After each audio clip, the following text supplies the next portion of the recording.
Tonight, we drift off to a world where boredom meets brutality. Welcome to Boring History for Sleep, where the facts are dull, but the punishments? Utterly unhinged. From senators being sewn into sacks with snakes, to petty thieves getting poetic justice by lion. Ancient Rome had a flair for the bizarre. So fluff your pillow, put on your most comfortable toga, and prepare to snooze through the strangest justice system in history. Because if you think modern life is tough, just wait till you hear what happened when you spilled some wine in the wrong place. Let the punishment gently begin. Segment 2, Punishment by Bees, the Honey Trap, expanded. In the great sun-drenched stretches of the Roman countryside, surrounded by olive trees and fig orchards, there was a kind of justice that didn't roar or swing a sword. It buzzed. Among Rome's more obscure and quietly disturbing methods of public punishment was one that combined nature's sweetness with its sting. It wasn't done often. It wasn't recorded in the same way as crucifixions or decimations. But the whispers survived. The stories of men and women stripped bare, tied upright against sun-warmed stakes, and gently coated in honey from neck to toe. This punishment wasn't a state-mandated execution in the formal sense. It fell into a murky space, not quite law, not quite mob justice, but something in between.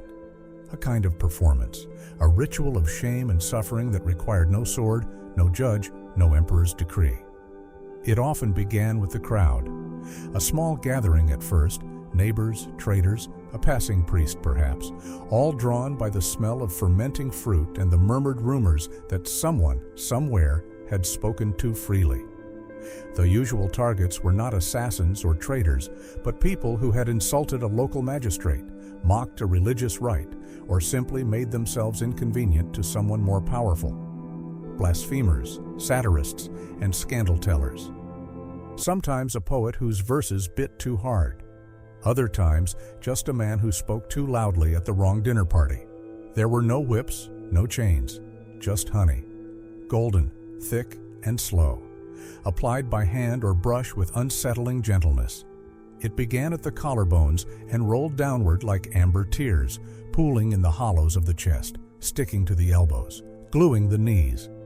The more honey applied, the more scent carried. Sweetness became a signal, a trap, a call to arms. And then came the bees, not summoned with ceremony, but drawn, naturally, patiently, by instinct. They came in spirals, in small clouds, not just bees, but flies, ants, wasps, the entire buzzing orchestra of the Roman wild.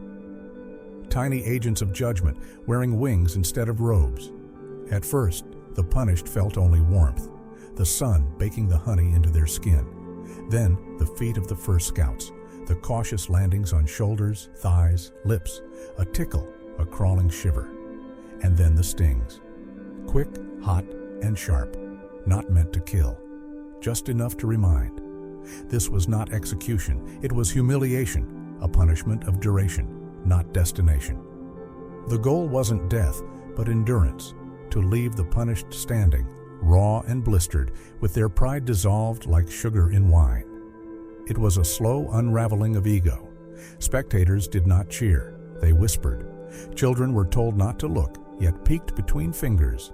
Some held garlic to their noses, others rosemary, anything to cut the scent of sweet rot and slow-burning skin. There was something eerily ceremonial about it. The silence, the way the bees moved in patterns, the way the honey gleamed in the light, the way a man could be reduced not by violence, but by stillness, by exposure, by being left to the mercy of the smallest creatures in the empire. Sometimes the punished were left overnight, tied beneath fig trees. Insects gave way to owls. Owls gave way to morning crows. And when the sun rose again, there would be a man, swollen, silent, still slick with now fermented sweetness. He would be untied by someone careful, washed sometimes, exiled almost always. His name would echo for a week, then disappear like wine in the soil. No records were carved for these punishments. They were not matters for the Senate or carved into public marble. These were village-level decisions, whispered agreements, nods passed between soldiers and priests and merchants. Rome was not just made of laws and lions, it was also built on quiet retributions. This was a culture that believed in honor through fear, in the power of the crowd's memory, in punishment that lived longer in the mind than in the body. To be stung by bees was not a death sentence. It was worse. You were memorable. Even after healing, the skin bore stories, puffy scars shaped like teardrops, eyelids that twitched forever, a kind of lingering panic at every passing hum. The bees had moved on, but their message stayed, buzzing under the skin like a second heart. In some variations, ants were added. Buckets poured at the feet of the punished, turning stillness into writhing. Sometimes a lamb's intestine was tied around the ankles to attract carrion birds. Each region had its own version, none of them kind. And always the honey, always the gleam. Not fire, not steel, but syrup. A mockery of celebration, a grotesque parody of sweetness. Imagine it now, lying in bed, listening to the slow hum of a fan, or maybe the tick of a wall clock, and knowing, with a deep sigh of relief, that in your world, justice does not crawl. Segment 3. Death by Curtains, the Theater of Execution. In the candlelit hush of an imperial Roman banquet, with bronze oil lamps flickering and silver goblets clinking, death sometimes wore velvet. The room would be filled with laughter, the rustle of silks, the soft crack of roasted chestnuts, and figs being split open on golden platters. In one corner, a lyre hummed. In another, an actor delivered lines from a light-hearted play, the sort designed to keep noblemen entertained between bites of peacock and sips of wine. The audience was often relaxed, lulled by comfort, until suddenly a shift came. Not in tone, not in dialogue, but in fabric. A curtain would fall, thick, heavy. Silence would follow. Sometimes it dropped with a theatrical flourish, sometimes with barely a sound, like a whisper sliding down a wall. But everyone knew what it meant. When the curtain fell mid-performance or mid-meal, someone, a guest, an actor, even a servant, was no longer part of the evening. No announcements, no screaming, just a presence gone. The condemned rarely saw it coming. That was the point. This wasn't justice in the streets or law handed down by tribunal. This was power used as performance, intimate, terrifying, silent. Emperors like Caligula and Nero didn't need courts when they had crowds.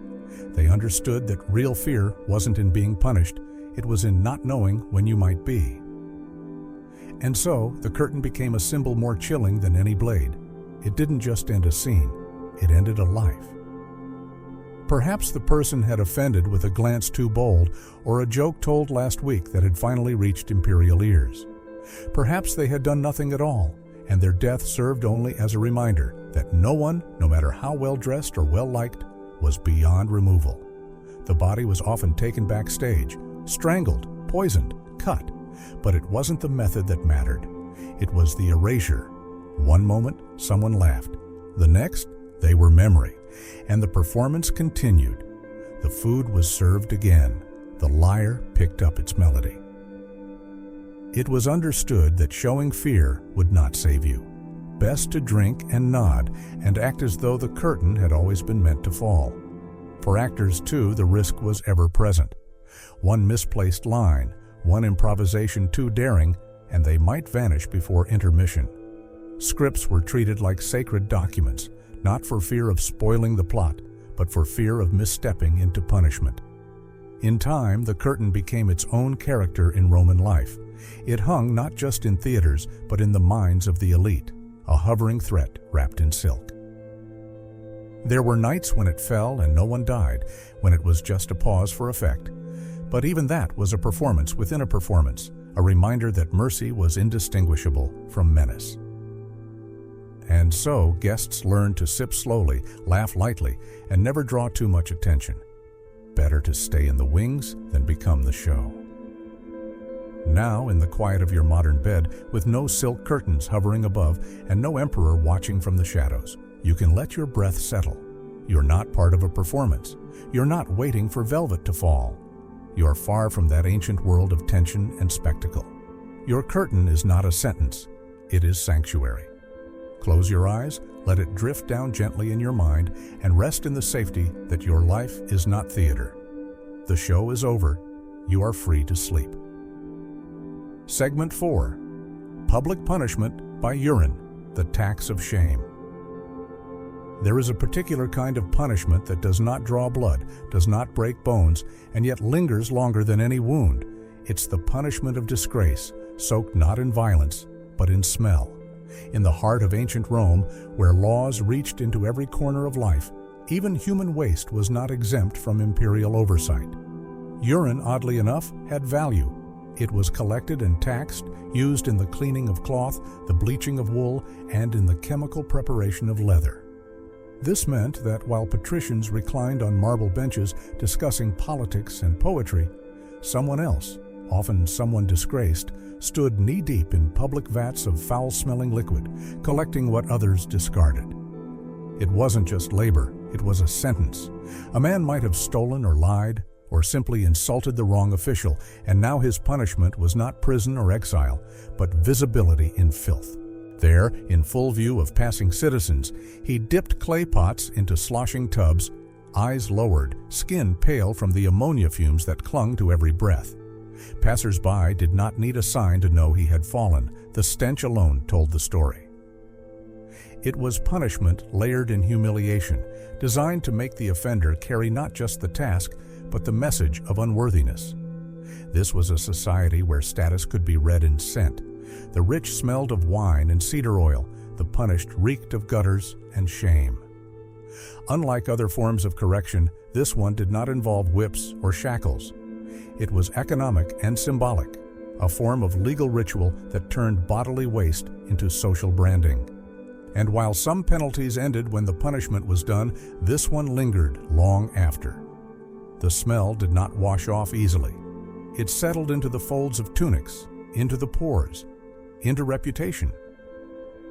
Even after returning to daily life, the punished carried a subtle trace of their fall from grace, a nasal reminder to others of what could happen if they stepped out of line. That phrase, still whispered today, "money doesn't stink," had its roots in this law, born when Emperor Vespasian defended the urine tax by reminding his critics that wealth, no matter its source, retains its value. But for those forced to gather it, to work in the stink for the public's amusement or scorn, money may not have stunk, but they certainly did. No crowds jeered loudly, for it wasn't that kind of punishment. It was quieter, more psychological. People avoided eye contact, but they noticed. Children pointed, friends crossed the street. The shame wasn't shouted, it fermented. This punishment didn't kill, didn't bleed, didn't scar the skin, but it clung to a man's name like mold to damp stone. Now, as you lie still, far removed from Rome's alleyways and no longer subject to the taxes of emperors long buried, you can breathe deep and slow. The air is clean. No task awaits you in the morning that involves shame disguised as work. You are not a vessel for another's judgment. You are whole, unsullied, and drifting in quiet. Let the past dissolve like vapor. No fumes, no pots, no crowds, just rest. Segment 5. The Silent Tomb, Vestal Virgin Burial.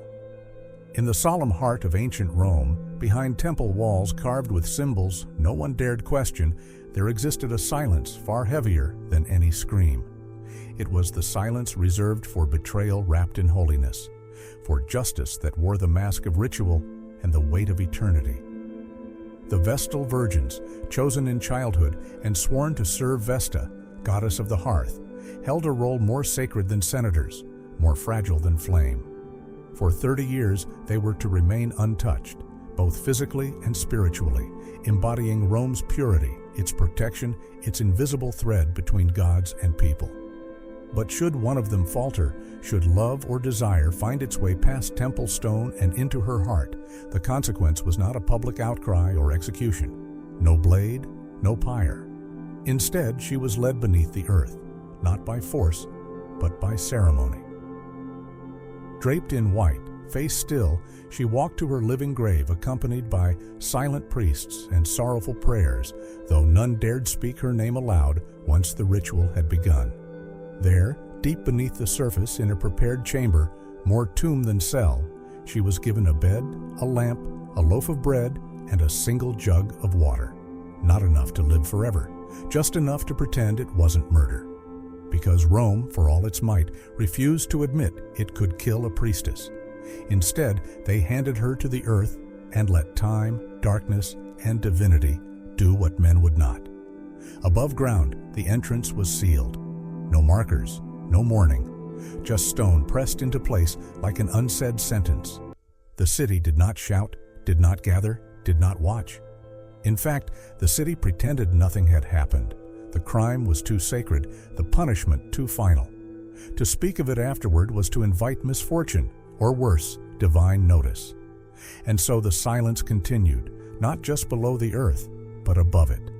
Generations passed without recounting her name, her face, her voice. Her absence became the only memory Rome allowed.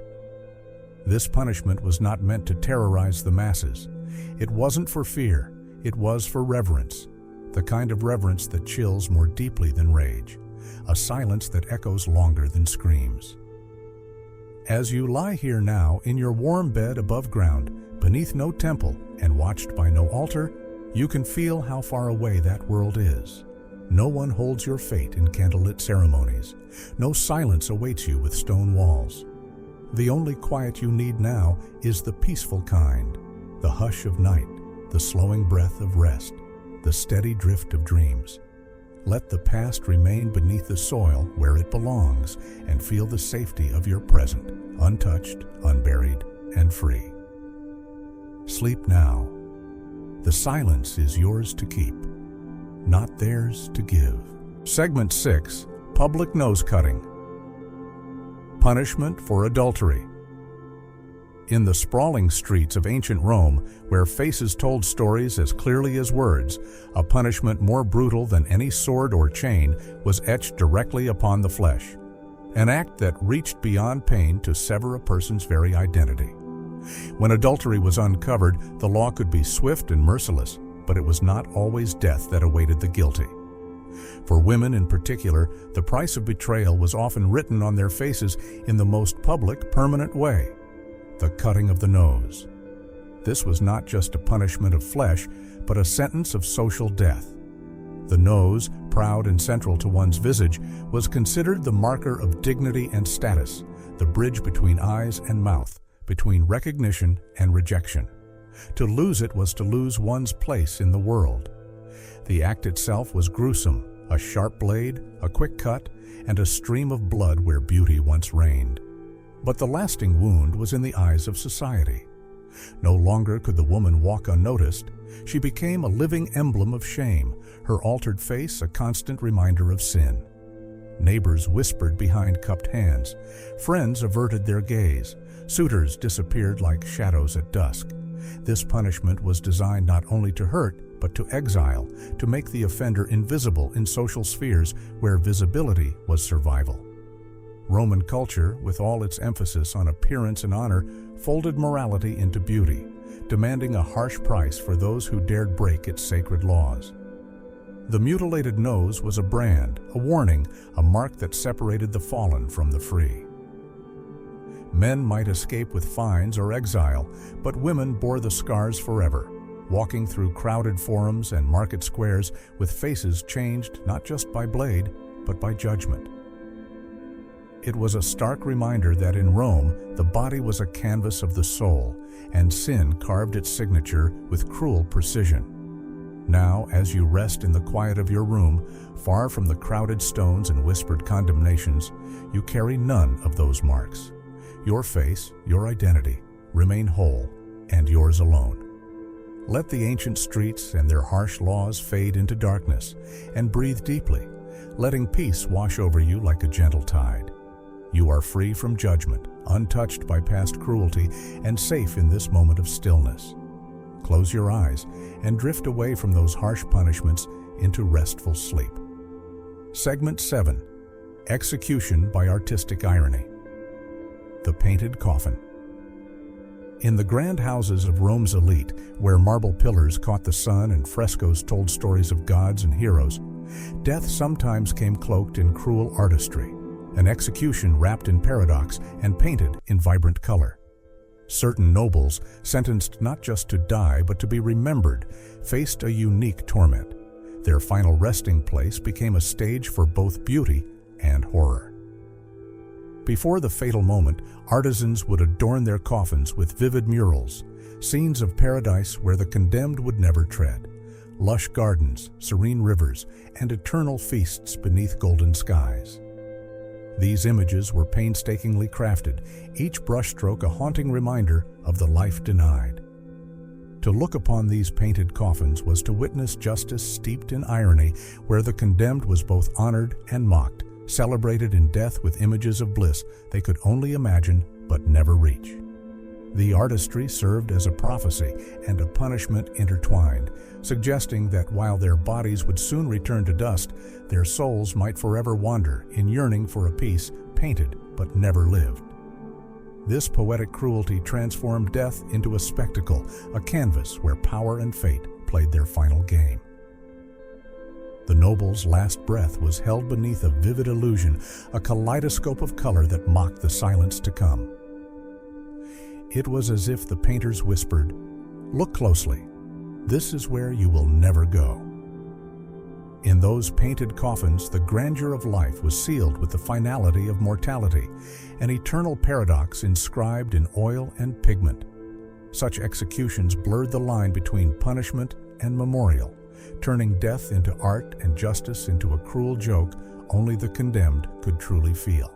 Now, lying in your quiet, unadorned bed, far from frescoed tombs and painted promises, you can let go of such bitter ironies. No images of paradise await you in stone or paint, only the calm embrace of darkness, gentle and true. Rest now, safe from the colors of cruelty, and drift gently into sleep. Segment 8. Mock Trials for Statues.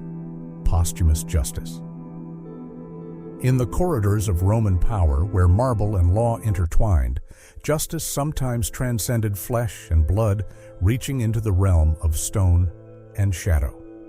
When a leader fell from favor, whether through scandal, defeat, or whispered conspiracy, Rome's Senate did not simply erase their name from records or their deeds from history. Instead, they brought the likeness of the fallen to trial, not the man himself, but his statue. These cold effigies, once erected to honor power and achievement, became defendants in a macabre court. Senators gathered in stern procession, donning robes heavy with ceremony, debating the guilt or innocence of cold stone. The trial was no mere ritual, it was a declaration that legacy, image, and memory mattered far more than the life that once animated the figure.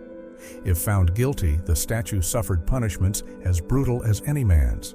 Its head might be severed, symbolically beheading the fallen, or it could be dragged through the streets, a public display of disgrace and contempt. Sometimes the entire figure was smashed, shattered like a fragile mirror reflecting a fractured reputation.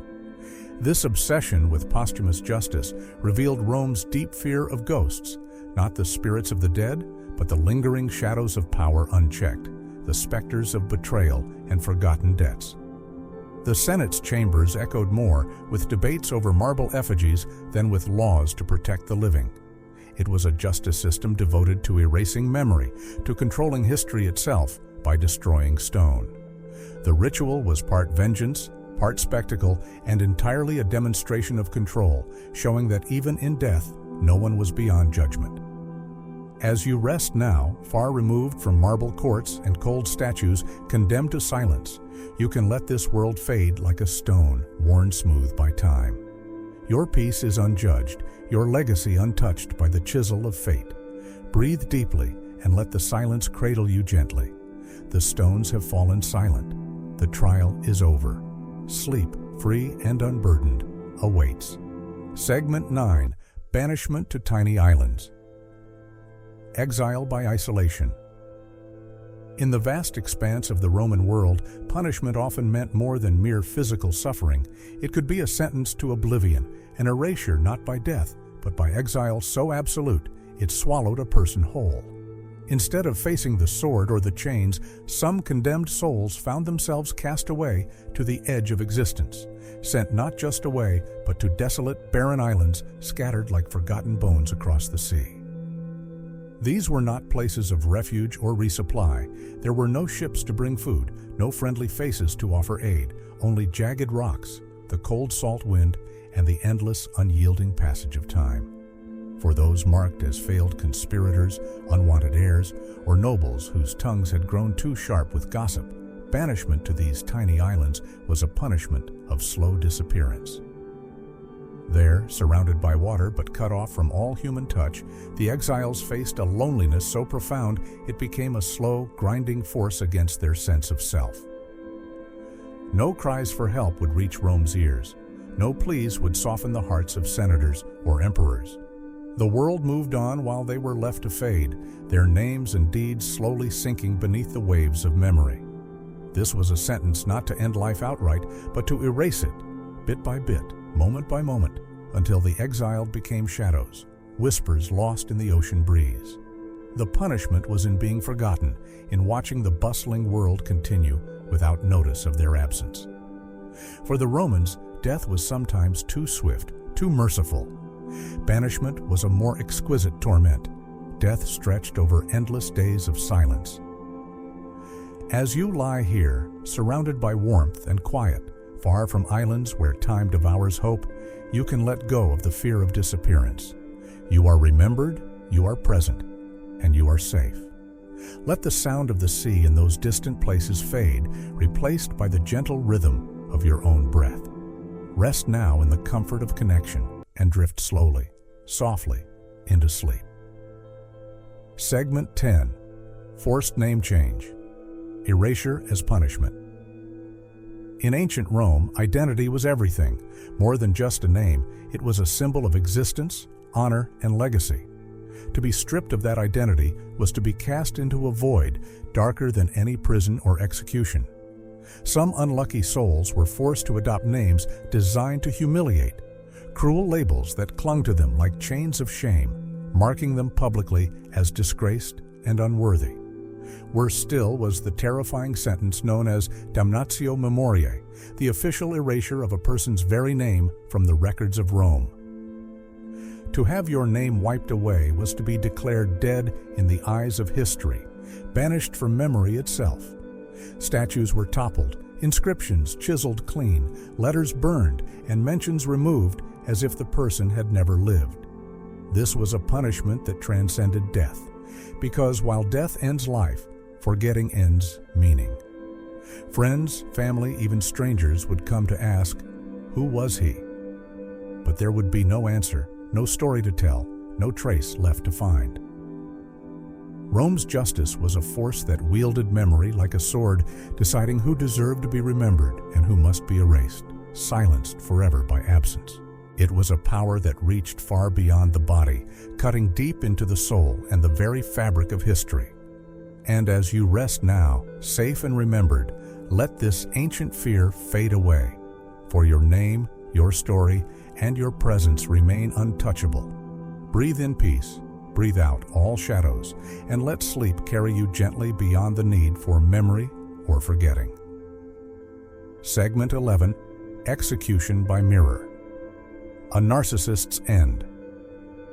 In the vast theater of Roman punishment, where power often performed cruelty as if it were art, there was once a death so symbolic, so quietly chilling, that it blurred the line between justice and irony.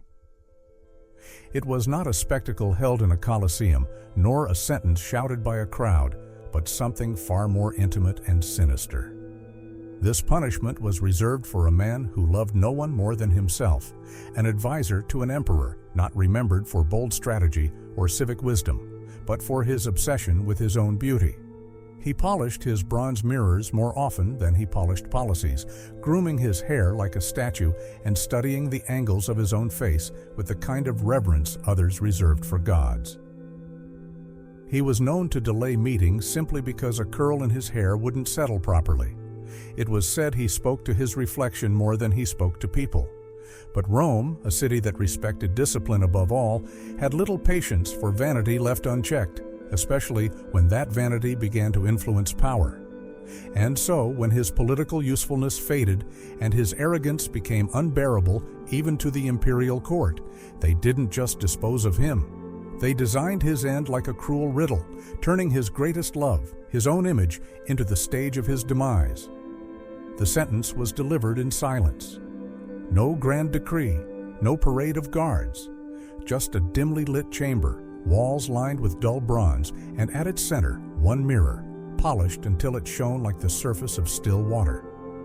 The condemned man was brought before it, not chained, not gagged, free to stare as he always had. The mirror caught his face perfectly, the cheekbones he admired, the eyes he believed saw more than others. And as he looked into it, perhaps expecting a final moment of self-reverence, something changed. The reflection, once comforting, now seemed to mock him. His expression drawn tight with fear, sweat beating across the forehead he had once powdered like a performer. He didn't speak. What could he say? Every word would bounce back at him, twisted by his own voice. And then, from behind, without ceremony, came the blade. Quick, clean. His final breath fogged the mirror. For a second, the image of him lingered, blurred and faint, then gone. Afterward, the mirror wasn't shattered. That would have been too easy. Instead, it was engraved with a single phrase: "What you love may undo you." The inscription turned the object into something more than metal. It became a warning, a relic, a quiet echo in the corridors of imperial power. People whispered about it for years. Senators avoided catching their own reflections too long. Servants covered mirrors in noble households just in case admiration turned to obsession, and obsession to judgment. Rome had a peculiar way of making punishment philosophical. It wasn't always about ending a life. Sometimes it was about leaving an idea behind, something that haunted those still alive. This wasn't just a death, it was a parable in bronze, a reminder that vanity, when it blooms too loud and too long, eventually withers in the very light it seeks. Now, as you lie in bed, eyes growing heavy, think not of mirrors or marble halls. Let that world fade behind you. Here, there is no reflection demanding approval, no gaze watching, just stillness, just breathe. The mirror is empty, and the only thing looking back is peace. Let yourself slip from the weight of history, from the sharp edges of story, into something soft. You are not being watched. You are not being judged. You are simply here. And it is safe to rest. Segment 12. Whisper executions, death without a sound.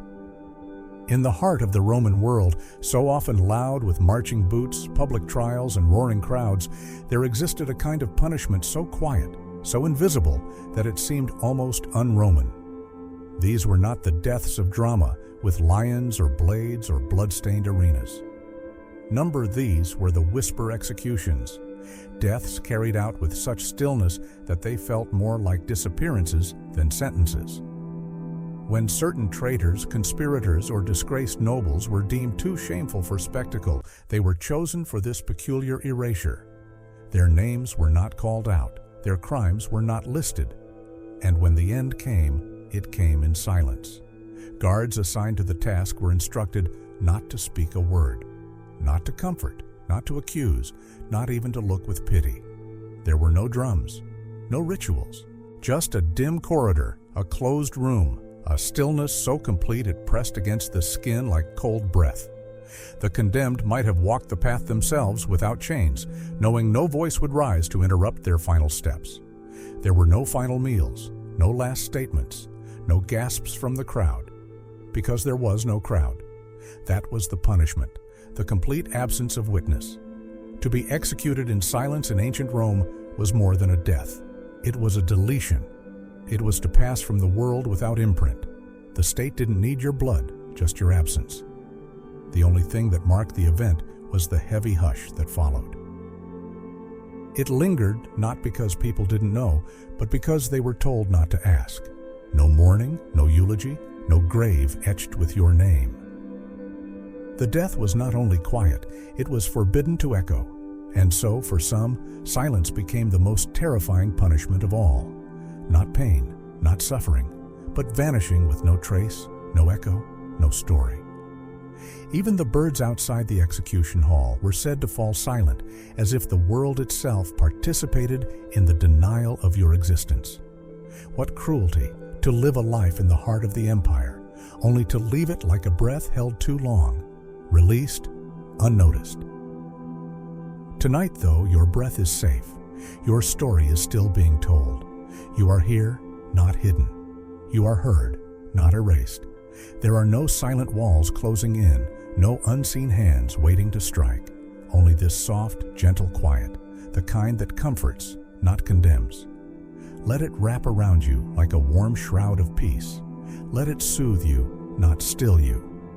There is no sentence to fear in this silence, just the space for you to drift, gently, deeply, into the quietest part of yourself. Into rest. Segment 13. Animal masks and shame marches. Among the quieter punishments of ancient Rome, those that didn't draw blood but left scars all the same, were the shame marches. These were not meant to kill, not even meant to imprison. They were crafted with a cruel creativity, designed to unravel the spirit while leaving the body mostly untouched. And perhaps that made them all the more disturbing. Petty thieves, insolent debtors, and small-time cheats, those who had broken Rome's laws but not in a way that justified death, were often sentenced to something far stranger, a parade of humiliation. They were dressed in masks, often shaped like pigs, donkeys, or other lowly beasts, each animal chosen for what it symbolized: the donkey for stupidity, the pig for greed or filth. It wasn't about pain, it was about stripping a person of their dignity in front of the very city they once walked through as free men. The masks were crudely made, but unforgettable. Painted to exaggerate grotesque features, sometimes with ears that flopped and mouths that gaped open in frozen, mocking laughter. Some were made of metal, others of stiffened leather, but all shared the same purpose: to reduce a person to something less than human, to make their shame visible, embodied, paraded. These marches weren't done in secret. They were scheduled, and people came to watch, not out of duty but out of curiosity, amusement, even malice. Children pointed, vendors mocked, strangers jeered. The procession wound through the streets like a sick form of theater, with the condemned stumbling under the weight of their humiliation while the city played its part as audience and judge. Occasionally, guards would deliver light strikes with sticks, not hard enough to maim, just enough to keep the mask wearer moving, stumbling, performing. And sometimes, at the final stop, the crowd was permitted to spit, not to stone or strike, but simply to degrade, a final punctuation mark on the day's performance. The goal wasn't to hurt the body, it was to bruise the soul. Because in Rome, where pride was everything, public humiliation was often more feared than death itself. A man could recover from a wound. But how do you heal from being turned into a joke? The animal mask never stayed on forever, of course, but the memory of wearing it, the hot breath trapped inside, the smell of sweat and fear, the sting of strangers' laughter, that lingered far longer than any bruise. It followed a person, sometimes for the rest of their life. People would glance at them and recall, not their crime, but the mask they wore. And in that way, the punishment lived on, quiet but persistent, not shouted from rooftops, but whispered from person to person, generation to generation. Tonight, though, there are no masks to bear, no crowds, no sneering eyes or mocking voices. Here, no one is reduced, no one paraded. You are safe from performance, free from spectacle. Let that ancient cruelty fall away. Let your breath deepen, your muscles release. The only procession here is the slow, peaceful rhythm of your own heartbeat. There is no shame, only sleep, steady and kind. Let it take you gently, maskless and whole, into the quiet beyond remembering. Segment 14. A World Without Mercy. Closing reflection. So now we've wandered together through the alleyways of ancient cruelty, past the silent chambers where sentences were carried out without a whisper, past the stages where emperors turned death into theater, and the streets where men once marched in masks shaped like beasts. We've walked quietly through the ashes of a civilization that prized power above all, that twisted punishment into poetry, that carved justice not in stone, but in shame.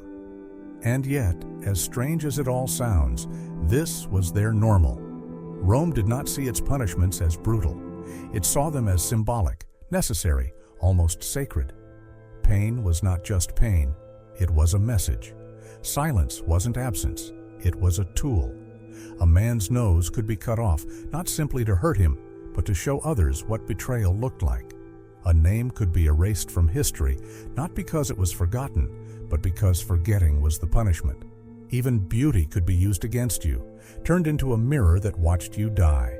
In the Roman world, mercy was not weakness. It was often seen as dangerous, a sign that the system had softened, and so mercy was stripped from their justice like bark from a tree.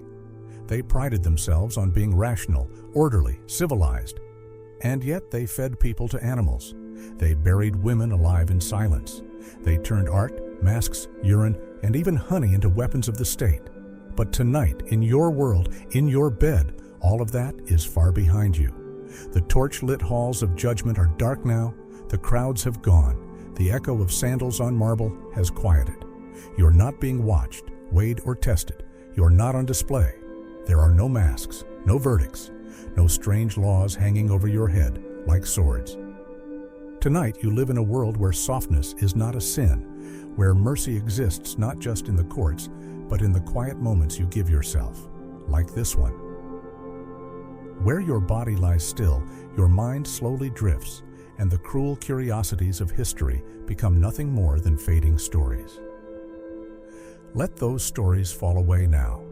Let the names blur, the punishments dissolve, the masks turn to dust.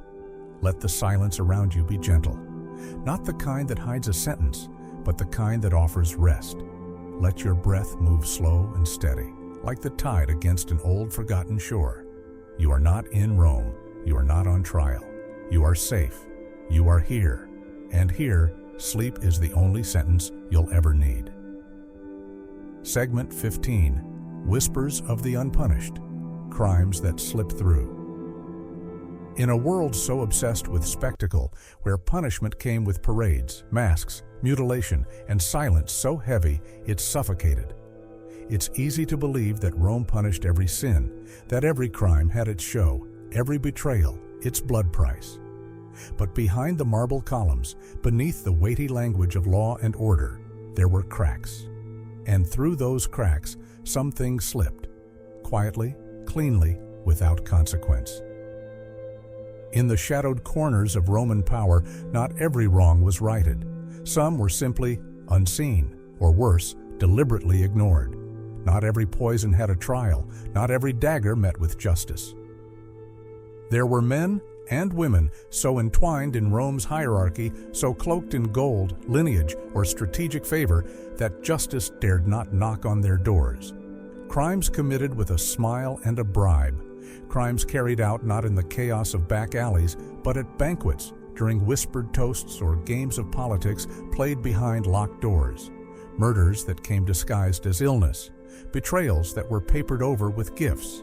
Silent arrangements that passed like notes in a senator's sleeve, never to see the light of accusation.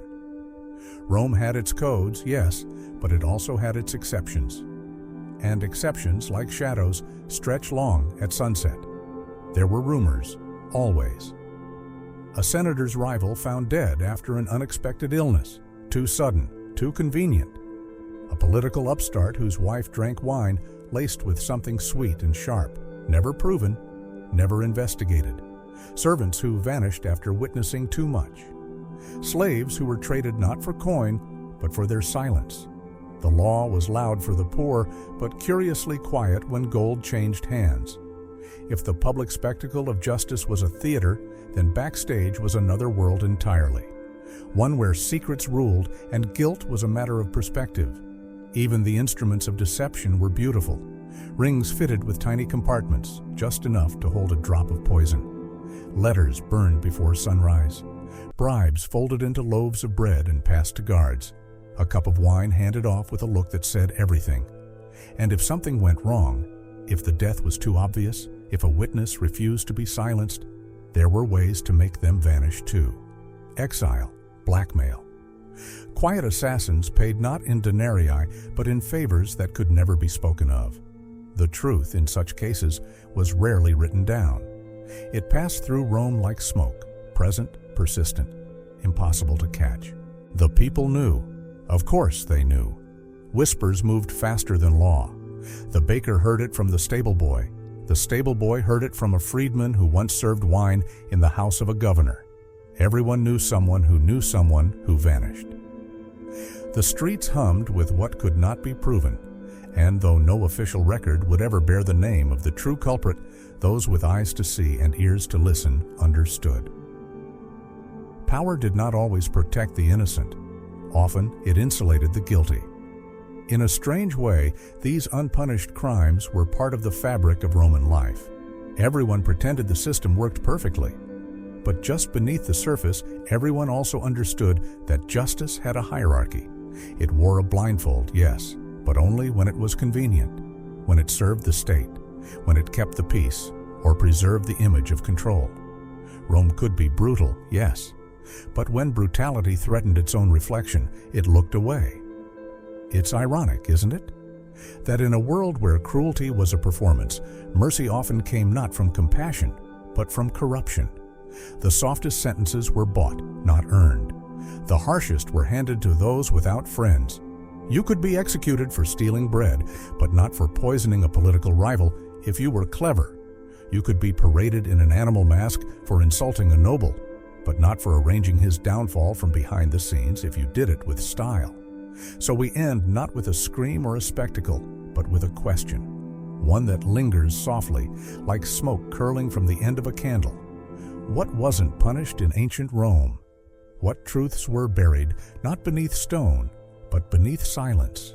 How many crimes were carried out in silk robes under moonlight with perfume on the hands that did them? How many punishments were never given, not because they weren't deserved, but because someone simply decided not to? And isn't that, in its own way, more haunting than all the rest? Not the punishments themselves, but the spaces where punishment should have been. The empty docket, the unsent guard, the untouched mask. Let that thought drift with you now, not to disturb your sleep, but to soften your thoughts. Let the weight of ancient corruption fade like the end of a forgotten story. Let your own heart, quiet and beating steadily, remind you that you live in a world with its own rules, its own ghosts. But tonight, you are untouched by all of it. The whispering walls of Rome are far behind you now. The marble is cold. The masks are gone. The poison has lost its sting. There is nothing left to fear, only the gentle exhale of your breath, only the stillness of this room.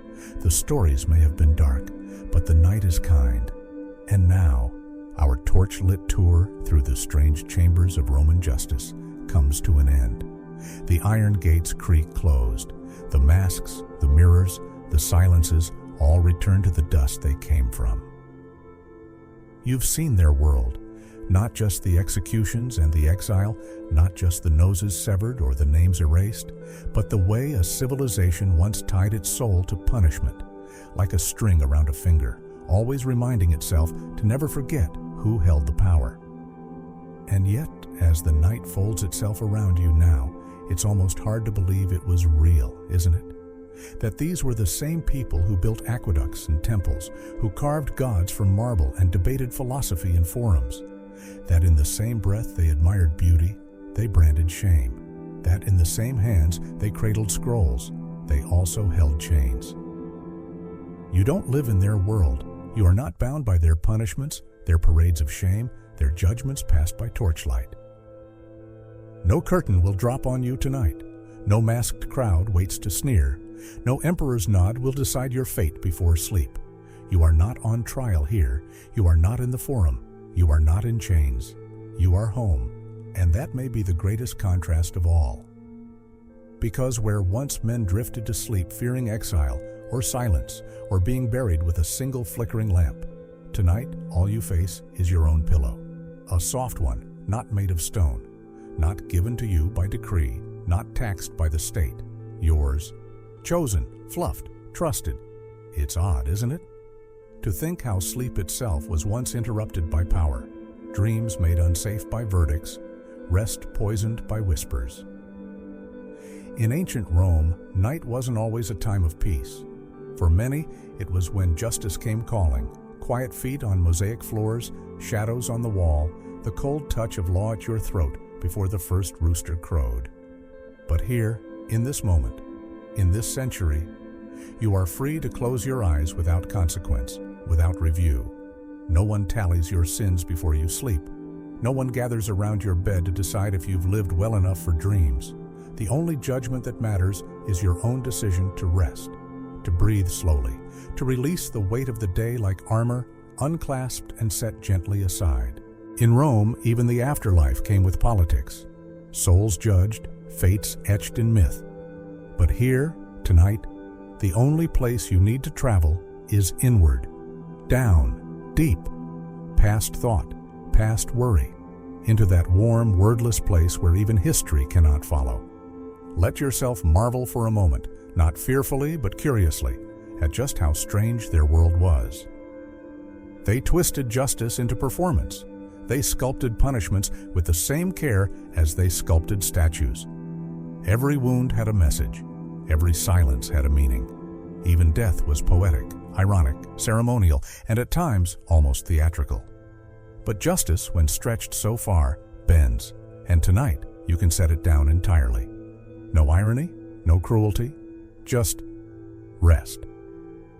Imagine trying to explain your world to them, that you can speak freely, that your name is your own, that you can climb into bed without having to worry if you've bowed deeply enough that day, that you will wake up not in exile, not erased from memory, but as yourself, whole, safe, and seen. There's a certain peace in knowing you will not be remembered for the worst thing you've done. There's an even deeper peace in knowing you won't be punished for it in your sleep. Let that sink in as you settle deeper into your blankets. Let your fingers uncurl. Let your jaw go soft. Your body knows it is no longer being watched. Your breath knows it is not being weighed. You are not guilty of anything that matters tonight. You have nothing to confess. You have no crimes to answer for. The laws that ruled that ancient world do not cross the threshold of your room. They crumble in the presence of softness. They dissolve in the face of a warm bed and a closed door. The justice of Rome was built on fear and fire, but your justice now is built on gentleness, forgiveness, sleep. Let this be your only sentence: to rest, to drift, to forget in the best way possible. Let the marble halls fade. Let the scrolls roll shut. Let the echoes of strange punishments become nothing but dust on the wind. Tonight, there are no verdicts, only dreams, only softness, only the deep velvet dark where no courtroom can follow. You are no longer a citizen of Rome. You are simply a sleeper, and your only duty is to close your eyes. So go on. The trial is over. Your name is safe. Your breath is your own. Your past will not rise to accuse you. Not here, not now, not in sleep. Good night, dreamer. Sleep well. You've been judged worthy of peace. And tonight, that is your only fate.